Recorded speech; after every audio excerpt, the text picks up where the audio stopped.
Hey guys, today we're in the book of 2 Samuel chapter 19.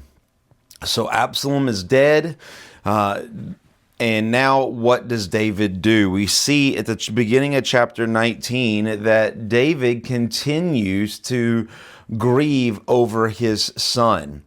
And we can kind of understand that even though Absalom was his enemy, it was still his son. But it talks about he continues to grieve. In verse 4, it says, "Oh, my son Absalom, oh, Absalom, my son, my son." This is a song that he is just continuing to sing. His emotions are overcoming him. He's led by emotions, not by thought.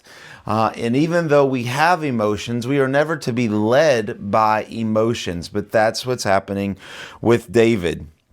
And we can see that it's a problem because as he's doing this, it talks about that Israel, all those men who went, it says that people stole into the city that day, that people steal in who are ashamed when they flee in the battle. They just won a major war. They've defeated the man that was coming after the king. But because David is so emotional and cares so much about Absalom, he's taken this great victory, this great result, and he's made it a sad time. He's made these soldiers think twice of what they've done. And this is not a good thing. And so much so that Joab, his general, has to step in. And he goes to the king, he goes to David and says, "You have today covered with shame the faces of your servants." Joab goes into David and he says, "How dare you? How dare you treat your soldiers like this? How dare you treat your subjects and your mighty men like this? You care more about one dead man who is trying to kill you than the tens of thousands who have fought in war for you. You're making them feel terrible."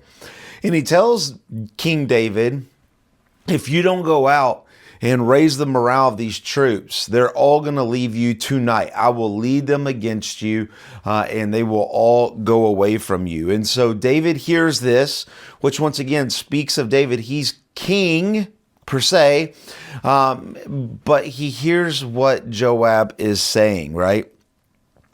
Even Joab says, "If Absalom were alive and all of us were dead today, then you would be pleased." He said, "You would rather have Absalom alive than all the men who followed you for many years and kept you alive. How dare you?" And it shows the selfishness and the pride of David, right? David wants what he wants. He doesn't care about anybody else.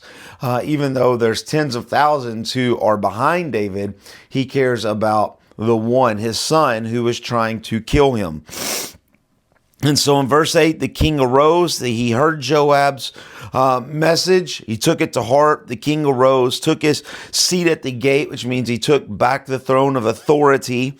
And the people were all told, "Behold, the king is sitting at the gate." And all the people came before the king. This is what they needed to see. They needed their seat, their king, forward and ready to move forward, past emotions and ready to be the leader that they knew that David was.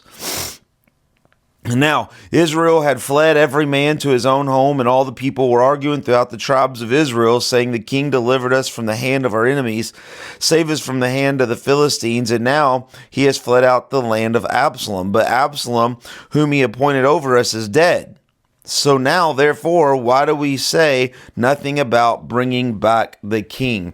There's this point of contention in Israel, right? Remember, most of Israel stayed in Israel with Absalom.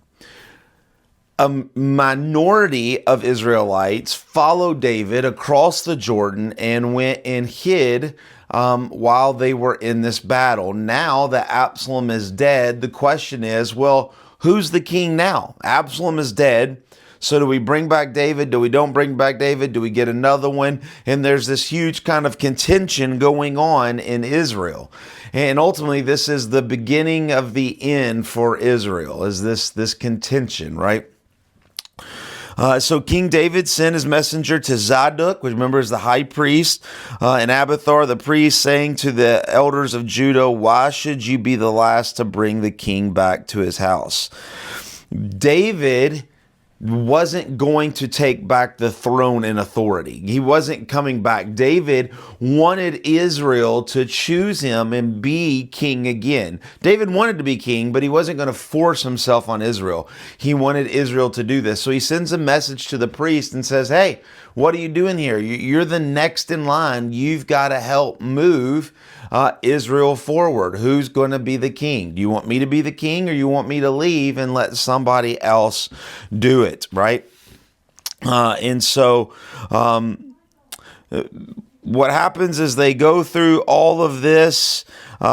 They say to Amasa, you are the bone of flesh. And he swayed the heart of all the men of Judah as one. And they sent word to the David, return, both you and all your servants. So the king came back to the Jordan, to Judah, came to Gilgal and meet the king, and to bring the king over the Jordan. So Israel has agreed.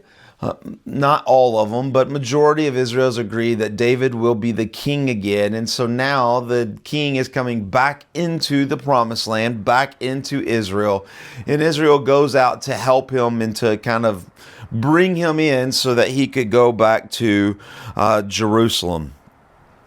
The next big section of this, we're not going to read, is some people come to David and say, hey, I know I messed up. And basically David pardons them, right? He says, hey, you messed up, but you had good intentions. You were misled. I won't kill you. I won't forgive you.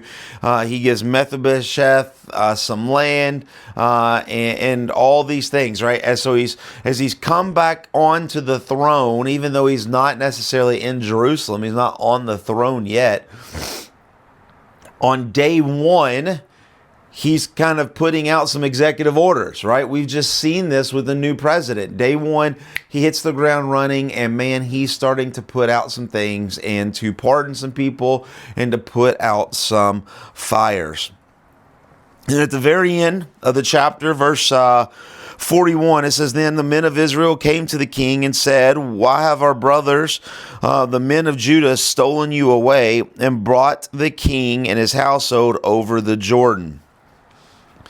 Remember, I told you earlier in this chapter, there was starting to be some contention. Who's going to be king? We wanted Absalom, David. Absalom's dead. We don't really want David. There's this contention. And I said it was the beginning of the end. Well, now you're going to start see through the next couple of chapters how this really develops in a soap opera form. So as David is coming back to Israel, now there's a contention. Who's better? Which Israelites are better? Are the Israelites who stayed with Absalom, are they better because they stayed and they voted or helped to bring the king David back to the throne? Or are the Israelites who left with David, are they better? And so you kind of have this contention. Now remember, David was in Jerusalem, right? Which is in Judah. It's in the southern part. And so we're starting to see a contention of, when it says Israel, it's talking about the north part, right? Because they stayed and they wanted Absalom to be, right? Remember, Absalom leaves Jerusalem, he goes up north. And so the north loves Absalom, the south left with David. Now that they're coming back, there's a contention. Well, the north stayed, so we're better. No, the south is better because we left with King David. And there's starting to be this contention, even though the north is much larger. There's 10 tribes.